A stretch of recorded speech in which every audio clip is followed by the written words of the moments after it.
Бүгінгі видеода баяғы аниматорлардың оралғандығын айтамын. Жалпы қазақ аниматорларының көбі білсе, көбі білмеуі мүмкін. Барлықтарың танитын Олжас Тоқабай және де Қайсар аниматорда. Если что, бұл бро Қаламстанға интро жасаған бала. Сосын Нұрланның қалам арнасында анимация жанрына жатқызсақ болады. Қазақ ютубында аниматорлардың дәуірі 2020-22 жылдары болды. Сол уақыттарда қазақ анимациясы даму шыңына жетті десек болады. Міне сол кезде популярный болған аниматорлар есімізде шығар. Олардың сосын неге жоқ бопкенін толығымен талқылайық.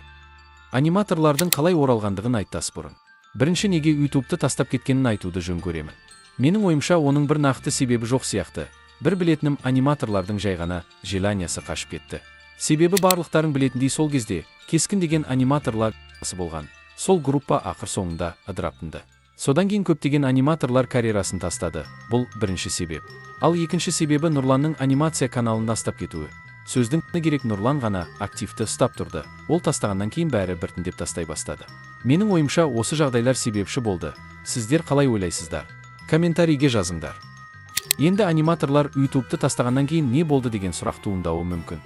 Анимация дәуірінің екінші толқыны басталды. Мен қазіргі уақытта айтып тұрған жоқпын. Бұл толқын 2023 жылы болды. Қайсар анимейшн, Олжас Тоқабайдың дами бастауы. Сол кезде олардан шабыт алып анимация бастағандарда көп болды. Соның ішінде даже мен де болдым. Бірақ бәрібір анимация жанры баяғыдай бағаланбады. Қысқасы, бір күні мен ұйқымнан тұрып ютубқа кіруді шешемін. Ютубқа кіріп қалсам, стилі өте таныс біреу видео шығарыпты. Мен оның Нуран екенін сразу танып қойдым. Бірақ та оның видеосы душный әрі депрессивный болғандықтан мен оның нақты ютубты бастағанына сенімсіз болдым. Солай оның телеграм арнасына өтіп, оның ютубты толықтай бастағанына көзім жетті. Және де Нурамен бірге Аю деген аниматорда ютубты бастапты. Жақсы жаңалықтар тек бұл емес. Жаңадан качественный аниматорларда пайда бола бастады. Қысқасы, бұл үшінші толқын.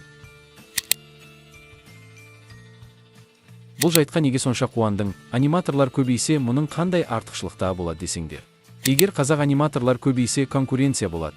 Ал әрине, конкуренция бар жерде прогрессия болады. Яғни аниматорлар бір-бірінен жарыса түсіреді, бірі-бірінен сапа түсіруге тырысады. Осылай өсу болады.